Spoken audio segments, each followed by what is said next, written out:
This Torah class is brought to you by TorahAnytime.com. Okay, good evening everyone. Shalom Aleichem. Sorry for the late beginning, but we have an amazing subject tonight. We're continuing the Shiurim on Sefer Devarim, the last Chumash of the 5 books of the Torah. Sefer Devarim is again generously sponsored by Dr. Zakheim Umeshpachta, Lila Nishmas, Reb Shlomo Eliezer ben Rav Yaakov Zakheim, and Lila Nishmas, Dr. Zakheim's mother, whose yahrzeit is coming up next week. Chavav Av, Rivka Bas Tovia Halevi, her Neshama Shamna Aliyah. They should be Mitzvah Yisham for the whole family. For Simchas Nachas, for Toivos, Ad Bias Gal Tzedek. So we have a very interesting, important subject tonight. We know, based on the Gemara in the end of Makos, we have a tradition, there's 613 mitzvahs. And there are many, many Moinei HaMitzvahs. We know there's 613. Actually, the fact that there's 613 are not unanimously accepted. There are Rishonim that say that's the opinion of Reb Simlai. But maybe they're more, maybe they're less. But it's pretty well accepted. There's 613 mitzvahs. And the Rambam has his list, and the Ramban has his list, and the Bahag, and the Shiltis, and the Yereim. There are many, many Moinei HaMitzvahs. One of the Moinei HaMitzvahs is none other than the Smag, Rav Moshe of Kusi. So it's interesting, Rav Moshe of Kusi is one of the Balei HaTosfos. Rav Moshe of Kusi, if you look in Masechta Yuma, there's on the side of the page Tosfos Yishanim that was written by Rav Moshe of Kusi, lived from 1200 to 1260. He comes from Kusi, France. He made his way to Provence, and in contradistinction to some of the other provincial Rishonim who were opposed to the Rambam, the Smag was a great defender of the Rambam. In fact, the Smag often quotes the Rambam. And while many challenged the Rambam's philosophical ideas, the Smag said that we haven't had a scholar of the likes of the Rambam in many generations. And he was actually one of the earliest Magidim, preachers, speakers. He would go to communities, certain communities, many communities. They were not Zohir in Tefillin. There were communities where people were intermarried. And he went and he spoke to them. He spoke to them sternly. He was like one of the earliest inspirational speakers. Anyway, what's interesting is when Nicholas Donin challenged the Talmud in the year 1240, so 4 eminent Rishonim were called to defend the Talmud, including Rabbi Chiel of Paris and Rabbi Moshe of Kusi, the Smag. And he writes in his Hakdama that he divided his Sefer into 2 parts, Mitzvah Saseh and Mitzvah Loi Saseh. And he followed his predecessors, bringing various proofs to which mitzvahs are included in the 613. And he thanks Hashem for his heavenly assistance. And he says, when it came to counting the Lavin, I had a dream. And just when I was about to finish writing the 365 Lavin, I heard the following in a dream. Hine shachachta es ha'ikr. You forgot the main lav in the Torah. You forgot the main lav. What's the main lav? Parshas Eikev. Hishamer lecha. Pen tishkach es Hashem Elokecha. Watch out, lest you forget God. I wasn't going to write it, because the Rambam doesn't write it. I wasn't going to put it in, says the Smag. The Moshe, the Rambam didn't put it in. And it's not like I relied on the dream completely. I woke up in the morning and I realized, this is a great principle in the fear of God. Be careful. Don't forget Hashem. And says the Smag, God knows I didn't write this for effect. I'm not trying to make a splash in my introduction, Sometimes you can have a rabbi who at the beginning of his drasha, he may say something for effect. There is such a phenomenon. And one is allowed to. One is permitted to. So says the Smag, I'm not doing this for drama. God knows that this is exactly what happened. And the only reason I'm writing it is to strengthen the hearts of the Jewish people in the study of Torah. So exactly what is this lav that the Smag says that God told him is the Iker Lav in the Torah. Watch out, lest you forget Hashem. That's what we have in Parshas Eikev, 8 psukim. You would think that that's almost like a all-encompassing. Yeah. Everything else falls under that. Correct, good. That's a good point, and we're going to discuss that. That would be an important point. But the Torah says, Hisham Alecha, be careful, lest you forget Hashem, not to keep His mitzvahs, and His laws, and His statutes that I command you today. So, like David's saying, this seems to be not a lav, it's just like, wake up in the morning and just remember what you need to do. This is all-inclusive. But then the Torah gets more specific. You're going to eat, and you're going to be satisfied, and you're going to build big homes, and you're going to live in them. You're going to go to restaurants, you're going to eat fleisch, you're going to build many homes, big homes. You're going to eat bakar, tzayin, lamb chops. You're going to have silver, gold, stocks, bonds, mutual funds, bitcoins, all kinds of stuff. And whatever you have is going to increase. And you know what's going to happen then? You know what happens when you eat and you have money? V'ram levavecha, you'll be arrogant. And when you're arrogant, v'shachachtes Hashem, you forget Hashem. Hamoitziacha me'eretz Mitzrayim mibeis avadim. I used to walk my son to his friend on Shabbos when we used to live in Queens, and he would say, Daddy, what if my friend forgot that he invited me? So I said, don't worry, your friend's not going to forget that he invited you. But, when a human being invites another person, usually they remember that they invited them. But we have the capacity to eat, to be immersed, and to forget about God. Why? Gaiva. And the Pasuk continues. This is like one of the longest lavin in the whole Torah. God took you through the desert, the mighty and awesome desert. Snake, scorpion, serpent, thirst, no water. Hashem produced water for you from the stone. He gave you man. And you're going to say, you know why I'm wealthy? You know why I have so much money in my account? You know why I'm so comfortable? Because I'm smart, and I'm creative, and I'm charming. It's my ingenuity that amassed all this wealth. You're going to say, Koichi v'oitzem yadi asali esachayal hazeh. Says the pasuk, V'zachartas Hashem loikecha, remember God. He's giving you the ability, the capability, the talent to amass your success. So what exactly is this lav? Says the Smag in Lois Aseh Samach Daled. It's a warning. Don't be arrogant when you're successful. You have money, you have a home, you drive a fully loaded luxury car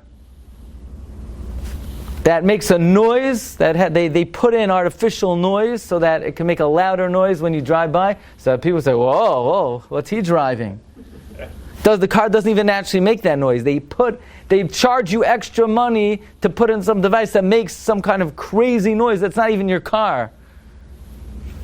They have in electric cars artificial devices that make noises like an engine. Just so people should, who's that? But the problem is, when you open up the sunroof, and the car is gleaming in the sun, you feel arrogant. And when you feel arrogant, you forget God. And you say to yourself, you know what, Hashem, remember when I davened to you on Rosh Hashanah for the Parnasa? It's okay. I didn't need it. Forget that. I got it on my own. I did it on my own. I don't forget, scratch that tefillah. I was able to accomplish it without it.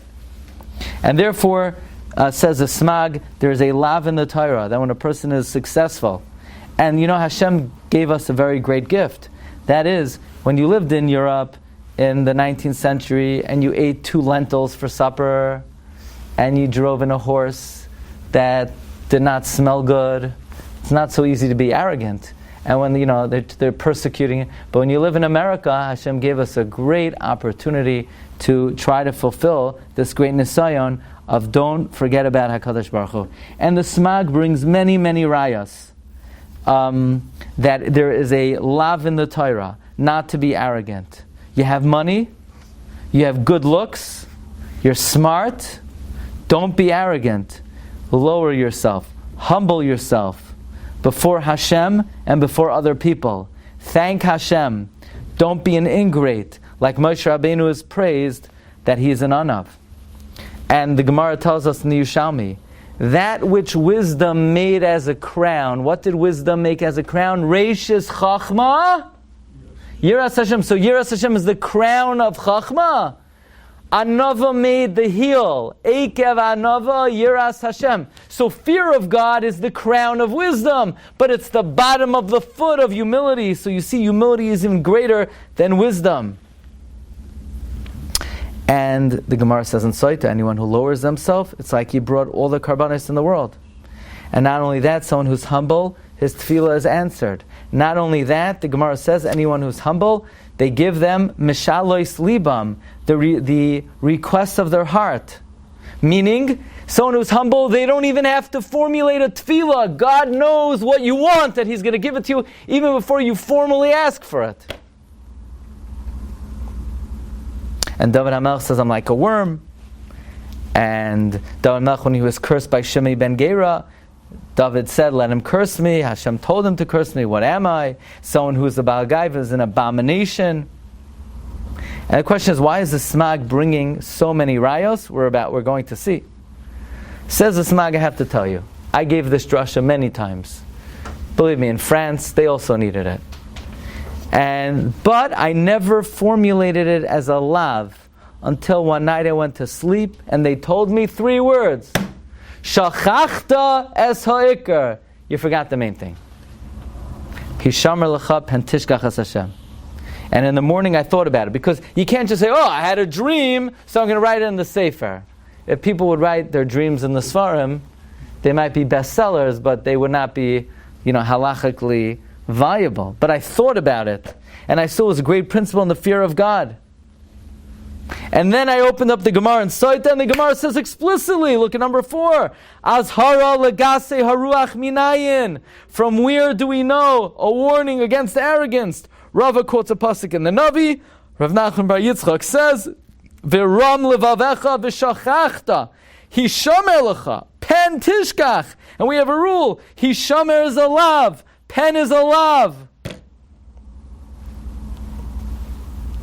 Says the Chizkuni, V'ram levavecha v'shachachta is a warning against arrogance. So, this was always very interesting to me. The first time I saw it was in Sefer Chafetz Chaim. By the way, the Chafetz Chaim writes that if someone speaks Lashon Hara, one of the 17 lavin you could violate is arrogance, because if you're speaking Lashon Hara, you're clearly not humble. If you would be humble, you would think to yourself, I'm going to put that guy down, but I have this fault and that fault. And the Chafetz Chaim writes, and who considers arrogance a lav? The smag who had a dream that arrogance is one of the lavin. Okay. So there's a commentary on the smag called Mishnah Avraham from a rabbi in Toronto. Avraham Aharon Price. Okay. He's probably an Orthodox rabbi if he wrote a parish on the smag, right? And he wants to know, why is the smag bringing so many proofs to the how despicable arrogance is, how important humility is. The reason he says he brings so many proofs is because nobody else counts arrogance as one of the lavin in the Torah. The Yereim doesn't count it. The Yereim says humility is a mitzvah. He says even though it doesn't say explicitly in the Chumash, be humble, but the fact that the Torah praises Moshe Rabbeinu means that the Torah values humility. But the $1 million question is, why does the Rambam not count arrogance as one of the lavin in the Torah? And the Mishnah Avram quotes one of the commentaries on the Rambam, the Migdal Oiz, who suggests that the reason why the Rambam does not count arrogance is because it is davar hamasar lelev. It is given over to the heart. Nobody could look at somebody else's heart and say, oh, he's a big Baal Gaiva. Right? Because the Baal Gaiva, you say, oh, we know they sit in the front row. The humble people sit in the back row. Now the Mesil Sisham says the arrogant people sit in the back row because they're thinking, look how humble I am, everybody, right? So you never know. But could be they're sitting in the back because they really are humble, or they could be they're sitting in the front row because they're arrogant. So there's no way to know based on a person's actions. It's something, you need to be able to look into someone's heart. nobody could see into the heart of somebody else. Somebody could be a great chacham, pikeach, psychologist, and even they do not have access into the heart of another person. Only HaKadosh Baruch Hu is Yira Lalevav. So God cannot say, don't be arrogant, because how could anyone determine if someone is arrogant or not? So the Mishnah Avram says, that's a very difficult answer. There are a lot of lavin in the Torah that nobody can know if somebody is fulfilling or not. Right. Don't forget what Amalek did. I can't tell, right? I can't tell if you're thinking about Amalek or not. Or don't hate your brother in your heart. There are many, many, many mitzvahs that are dependent on one's thoughts. So therefore the Mishnah Avram gives two possible answers. Answer number one is the idea that David mentioned, that the Rambam, in his list of mitzvahs, establishes different principles to be able to determine what good deeds classify as a mitzvah and what deeds are not considered a mitzvah. And the Rambam says in his fourth shoresh, we're not going to count a commandment that encapsulates the whole Torah. Anything, any mitzvah that involves all the mitzvahs, we're not going to count. For example, the Rambam says some people made a mistake that kedoshim tiyu, be holy, or v'hiskadishtim is a mitzvah. So the Rambam's not a mitzvah. It's saying be holy by fulfilling all the mitzvahs. It's not a mitzvah. It encompasses everything. And if you violate an avera, you're not being holy. So it encompasses all the positive commandments and all the negative commandments. So too, says the Mishnah Avram, and this is how I'll explain it, even though I'm not exactly sure if he's saying it this way, is that gaiva really is something that affects every single mitzvah a person does. So we say, learn Torah. Okay, I'm going to learn Torah. I'm going to take out I'm going to get myself a 9-foot volume of Shas.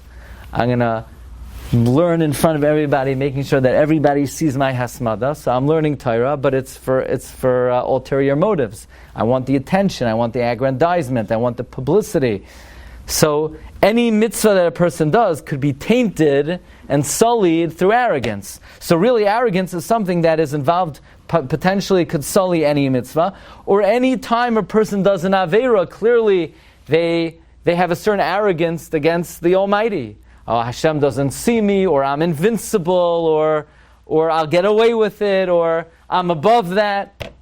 So it's something that really encapsulates Kol HaTorah Kula, and therefore it's not considered a lav. It's something that is more overarching. So it's not that the Rambam didn't count it because it's not important. The Rambam didn't count it because it's so important. It's so basic. And then he offers another possible explanation. And that is, and he says maybe this is what the Migdal Oiz means when he says that we cannot see into the heart of somebody else, is George Bernard Shaw. You didn't think he would ever make it into a shiur. He would say, when it comes to self-delusion, every man is a genius. Of course. Right? Meaning, I know what your problem is. And I know what his problem is. In fact, I know what everybody's problem is, except for me. Because when it comes to me, I don't see myself. I think I'm perfect. So especially when it comes to arrogance. Here you have a guy, he thinks, well, I make, big time salary, and I'm a prominent X, Y, and Z. So it's beneath my dignity to converse with Pliny and to him. It's not, I'm not arrogant, it's just I don't understand these despicable human beings. A sorry excuse. I mean, what they do for a living, or the kind of clothing they wear, or the way they speak. It's beneath me. I wouldn't lower myself. I'm a very humble guy. Or, I'm so bright. I'm so intelligent. I wouldn't talk to him, or I wouldn't talk to them. And you tell them, why are you being so arrogant? They can't even understand. They're so self-delusional. They don't even recognize the arrogance. So says the Mishnah Avram, the Torah can't give an admonition, against something that you can't tell the guy, and the guy doesn't know what you're talking about. Don't be arrogant. He doesn't see it. It's something that you have to be so genuine and honest to recognize in your personality the flaw of arrogance, that therefore the Rambam didn't count it, because it's very difficult to tell somebody, oh, don't be arrogant. It's hard to see this character flaw in yourself. Okay, so now let us proceed. So now that we know that, I would make the case now that this is one of the longest lavin in the whole Torah. Did you ever see such a... Here it said, don't wear shatnez. Finished. Don't desecrate Shabbos. Finished. Don't speak Lashon Hara. You know what it says about murder? La sirtzach. Finished. That's it. La tenaf. Don't commit adultery. We don't, no further details needed. Here we have, beware, you're going to forget God, not to keep the mitzvahs and the statutes and the laws. You're going to eat, you're going to be satisfied. You're going to have plush carpet, you're going to have steak and lamb chops and bitcoins and gold and mutual funds and this, and you're going to be arrogant and you're going to forget, didn't he take you through the midbar? I mean, this lav is like a whole langa geschäft over here. Just say, lo yisig belibai. La yisig belibai. No. Okay, so what's hitting me is, this is the longest lav in the Torah. You ever see such a, a longer lav? It's like a story. So according to the way we're explaining the Rambam, this is like the foundation of the Torah. This is something that could get into any mitzvah. But let's develop this further. Why now? Why in Parshas Eikev all of a sudden we have this whole storyline mitzvah, don't be arrogant, with all of the details and all of the excess that could engender arrogance? So this is something I saw many years ago on a pile of papers someone gave me, and I wanted to keep it. I thought I kept it, but I couldn't find it. But I saw on Oitzer HaChachma, I was able to find this idea. There's a concept that we darshan the Psukim in Parshas Chukas on the words Umi midbar matana, umi matana nachaliel, umi nachaliel bamois, umi bamois hagai. And the Gemara darshans that if somebody makes themselves hefker, like a desert, that anyone could ask them questions, and they teach anybody, they basically just give up their whole self for Torah, then God will give them the Torah as a matana. Mi midbar matana. And once you get as matana nachaliel, you'll have the inheritance of Hashem. So you think this guy, who are we talking about? We're talking about like Moshe Rabbeinu, we're talking about, the greatest Talmud Chacham. But the next words are, U minachaliel bamois. From nachaliel, you're elevated. Umi bamois, and from the elevation, hagai. You go down to the abyss. And the Gemara darshans that if after God gives you the Torah as an inheritance, bamois, you become arrogant, then God will take you down so fast. So think about it. Here we're talking about like an all-time great Talmud Chacham. From Midbar, he made himself hefker like the Midbar, and he was given the Torah as a matana. And he was given the Torah as a matana, and he nachaliel, he inherited the Torah. He inherited the Torah, he became arrogant. So here's a very, I don't know if it's a chiddush, but it's a very worthwhile idea. That not only wealthy people are in danger of arrogance, not only people who have nice houses, and people who drive fancy cars, and who wear sharp clothing, but Talmid Chachamim are even in greater danger of arrogance, because they have more to be arrogant about. Look at the danger over here. We're talking about someone who God gave the Torah to in an unprecedented way, but if they get angry, if they get haughty, God's going to bring them all the way down. So we see that as vigilant as a wealthy person has to be not to be arrogant, a Talmid Chacham has to be even more careful. So then when is the most appropriate time for God to warn the Jewish people? Watch out. You had a lot of good stuff. Don't be arrogant. Probably right after the Torah was given. So sure enough, after the Torah was given. Because think about it, what is the Torah? It's Nachaliel. It's the inheritance of God. God gave the Torah as a matana. He gave it a matana in the Midbar. And it became their inheritance. So now the Jews, remember the Gemara in Tainus?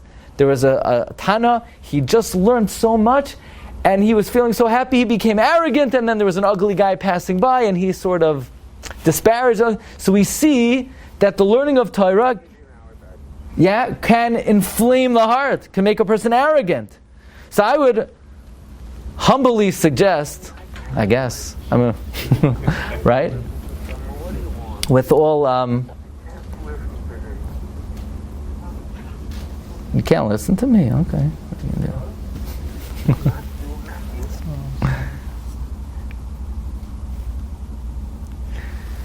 So right after the Torah was given in Parshas Va'eschanan, Hashem comes right away and He gives us the longest lav in the Torah. Watch out. You were just elevated. Now the first time God gave us the Torah, it did get to us. We became very arrogant and we made the Egel. This time God is saying, watch out, I don't want to repeat, I don't want this to happen again. So the Rebbeinu Shalom gives us this lav of, which is not just a lav, but is a lav in the narrative. And I would suggest, b'siyata d'shmaya, that not only are these psukim from Parak Ches, Pasuk Yirav to Yud Ches, speaking about the admonition against arrogance, but from the very beginning of the Parsha, we could make the case that the theme of Parshas Eikev is to maintain one's humility, because there are many, many interpretations of the word Eikev. V'haya, and it will be Eikev Tishman. Rashi says, the Targum says reward. There are many, the Tosfos says it means the mitzvah of tzitzis that you drag under your feet. But we could say very simply, V'haya Eikev Tishma'on. You know how you should listen to the mitzvahs? Eikev, the heel. The heel represents the lowest part of the body. That makes sure, when I gave you all these mitzvahs at Sinai, the Archaim HaKadosh interprets the word Eikev, also a language of humility. Make sure that all the mitzvahs are done in a humble, modest way, because that's the foundation of everything. In fact, the Noam Elimelech, or Melech of Lezhensk, says, based on the Yerushalmi that we mentioned, that which wisdom made as a crown for its head, humility made as its heel. Why? Why is humility called a heel? What does the heel do?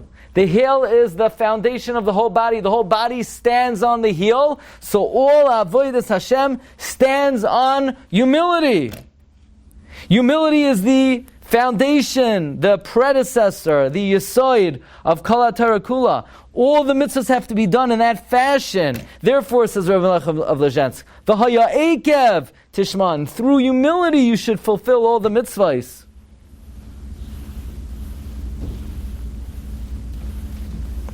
And that gives us greater insight into what David was suggesting before, what we said from the Mishnah Avram, that the reason why the Rambam does not count humility as one of the Lavin, look on the fourth line in the Noam Elimelech, Sheha'anava hi hamakar v'hashoyresh shel kol davar kedusha. It's the source and the root of all holiness.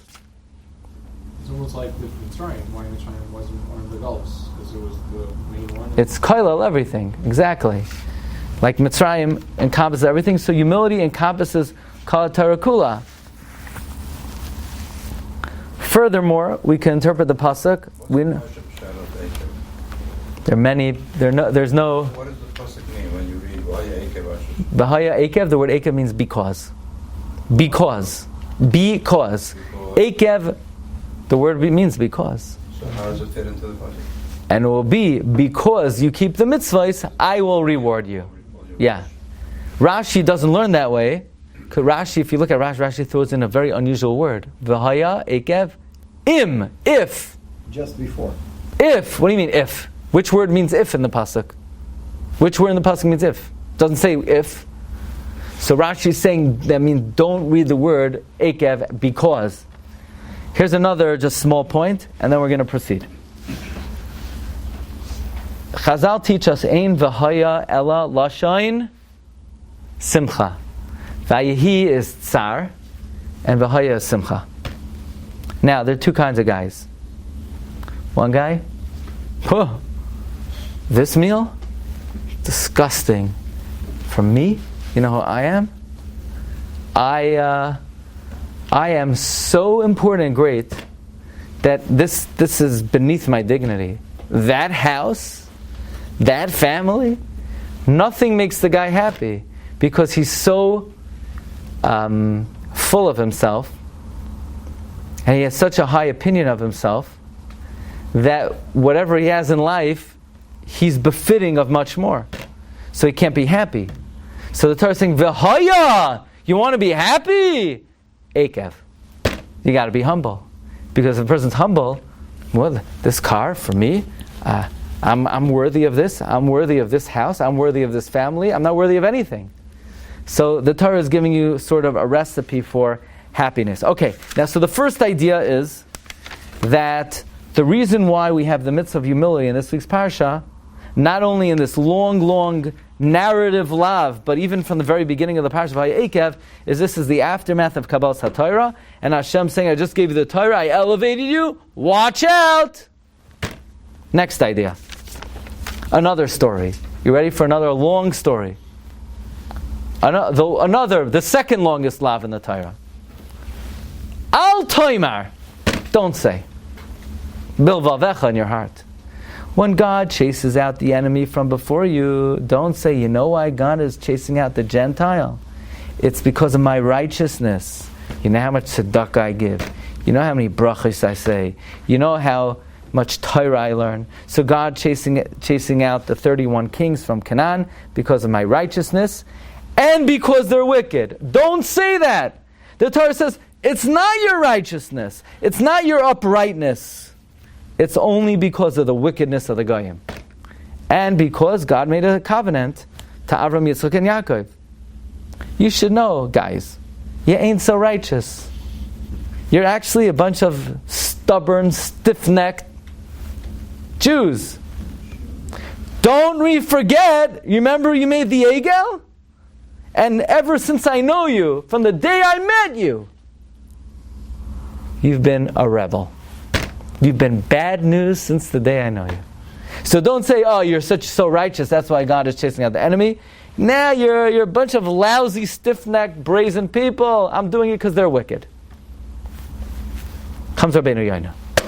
What do we learn from here? Says Rabbeinu Yonah, it's a general love. Never imagine, never think that your success is because of your righteousness, but rather attribute your success to Hashem's chesed. Now, is that what the Torah says? The Torah is talking about a very specific situation. When you go into Israel, don't attribute it to your righteousness and the wickedness of the Goyim. It's only because of the wickedness of the Goyim. Well, how do you have a right to extrapolate and say, yeah, but if I make a lot of money, maybe that is because of my righteousness, because there are no wicked people involved over there. But Rabbeinu Yonah learns out a general principle. Never attribute your success to your righteousness. So I have one simple question. So why doesn't the Torah say that if you make a lot of money, don't attribute it to your righteousness? Why is the Torah couching it and phrasing it is when you go into Israel, don't attribute it to your righteousness? If it's just a general prohibition, then why phrase it, why frame it in the context of when you go into Eretz Yisrael, don't attribute it to your righteousness. Say in general, don't attribute, right? Al toimar bilvavecha shahatzlachascha hu mishum tzidkascha. And finish. Why refer to it and connect it to the land of Israel? Why is this even as separate from the first one? Why isn't it just like all one? Well, one is when you have money, don't forget about God. The other thing is, okay, I agree that He gave it to me. I'm not forgetting about Him. But why did He give it to me? So don't say, okay, right? In other words, I'm not forgetting about Hashem. I know you gave it to me. But don't say He gave it to me because of me. He gave it to me because they're terrible. So I just want to share the following idea. The story goes, we have to get to the Marav. The story goes that Rav Baruch of Mezhbej sent a letter to the great tzaddik, Rav Menachem Mendel of Vitebsk. He said, send me a little bit of the taste of Eretz Yisrael. So, we would have expected Rav Menachem Mendel of Vitebsk would have sent him a sabra, a pomegranate, some hummus, maybe, what? Maybe a pamphlet with a gimel on it, I don't know. So he sent him back 2 phrases. Toiva ha'aretz me'oid me'oid. Yeah? Me'oid me'oid have a shval ruach. Twice in the lexicon of Chazal, we have the expression me'oid me'oid. One in Pirkei Avos, be very, very humble. And the other one is Toiva ha'aretz me'oid me'oid. The land is very, very good. From here we see, says Reb Baruch of Mezhbej, says Reb Menachem Mendel of Vitebsk, that in order to appreciate the goodness of Eretz Yisrael, you have to be very, very humble. If you're not humble, you won't see the goodness of the land. But we also see another important principle, that humility is needed to enter Eretz Yisrael. Eretz Yisrael is the land of humility. We've said many times an idea, but we never quite said it like this. Then it's very interesting. We kick the Canaanim out of Eretz Yisrael, and what do we call the land? Canaan. Do we live in Amsterdam now? Do we live in England now? Do we live in France now? No, we live in the United States of America. Because we kicked those Brits out of here, we kicked them into the sea. So why do we call the land Eretz Canaan? And the Shlosh says, but now we're going to say it with a little bit of a different tune. The Shlosh says because the word Canaan means hachna, submissiveness. It's the land that you have to be submissive to the Torah. But now we're going to say, and this is brought in the Sefer Ber Moshe of the Rebbe of Oizrav, that Eretz Canaan, it's the land of humility. The reason why it's called Eretz Canaan, even though the Canaanim are not there anymore, is because in order to be there, you have to be humble. There's a concept, there's a pasuk in Tehillim, Anovim Yershu Aretz. The humble will inherit the land. That's a pasuk in Tehillim Lamed Zayin Yud Aleph. Va'anovim Yershu Aretz. In order to get the land, you got to be humble. The Ber Moshe points out, Eretz Yisrael is called Eretz Chemda, the land of desire. What does the Gemara say? That God desires us because we lower ourselves. Many Sfarim bring the Sefer Sfas Emes of Ramesh Chagiz. The Ben La'ashri, Tzadik Ranan also says on the pasuk, look at number 17, V'gam hakimoisi es brisi itam laseis lohem es eretz Canaan es eretz megurehem asher garuba. If you add up the Rashi Tevos of this whole pasuk, Vav, Hey, Aleph, Beis, Aleph, Lamed, Lamed, Aleph, Aleph, Kaf, Aleph, Aleph, Mem, Aleph, Gimel, Beis, you got that? It's Rashi Tevos, Gematria, Oihev, Anava. It's the land that loves humility. Therefore it's called the land of Canaan, even when the Canaanim are not there, because Canaan is a lashon of Hachna, humility. Whose son was Canaan? And therefore Rav Nosson Gestetner says, it's a land that doesn't tolerate arrogance. And if you want to go in there, you want to have access, you want to be able to stay, Anovim Yershu Aretz. The humble will inherit the land. That's the idea, Avira Da'ara Machkim, the land of Israel, it makes you smart, the air makes you smart, because since it's the land of humility, humility is called Ayin, and there's a pasuk, V'chachma me'ayin timatzeh. So therefore we could suggest as follows. Now that the Jewish people are about to go into the land of Israel, so Hashem says, okay, it's very nice you want to go in, you just have to be careful about a few things. Eikev Tishman. You better keep the mitzvahs with humility. And you better remember not to forget me with all your success. And really, any time you're successful, you can't attribute it to your own ingenuity. You can't attribute it to your own righteousness.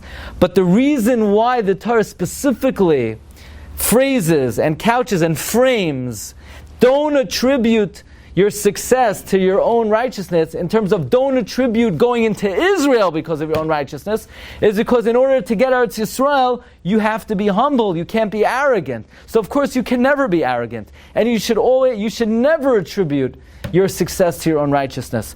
But the Torah emphasizes specifically when you go into Eretz Yisrael, the land of Canaan, the land of Toiva, it's Ma'oid, you have to be very careful. You're Ma'oid, Shval Ruach.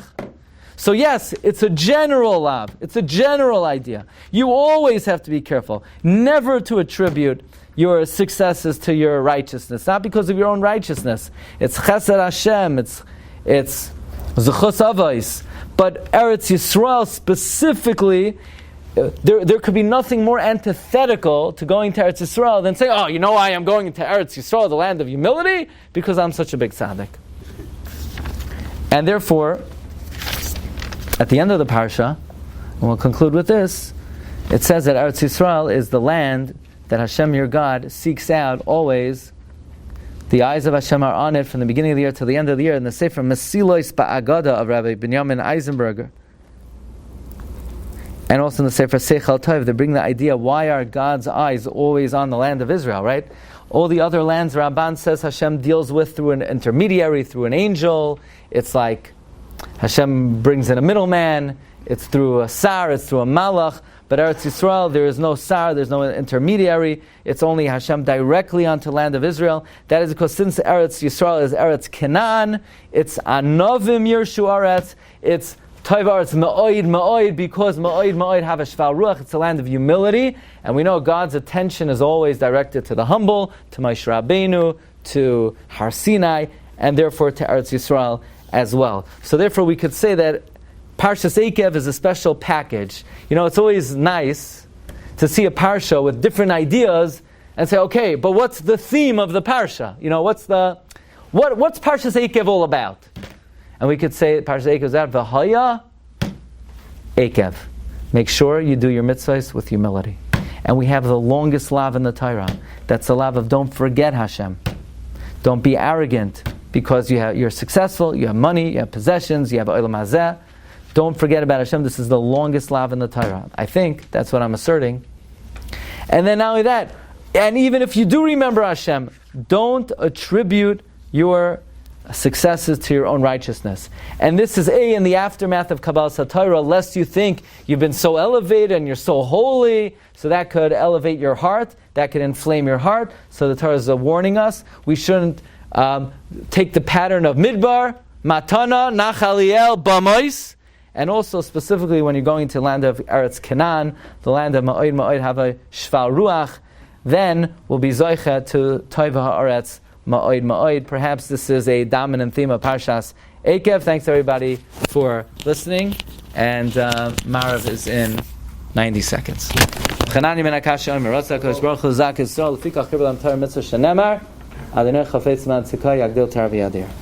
You've just experienced another Torah class brought to you by TorahAnytime.com.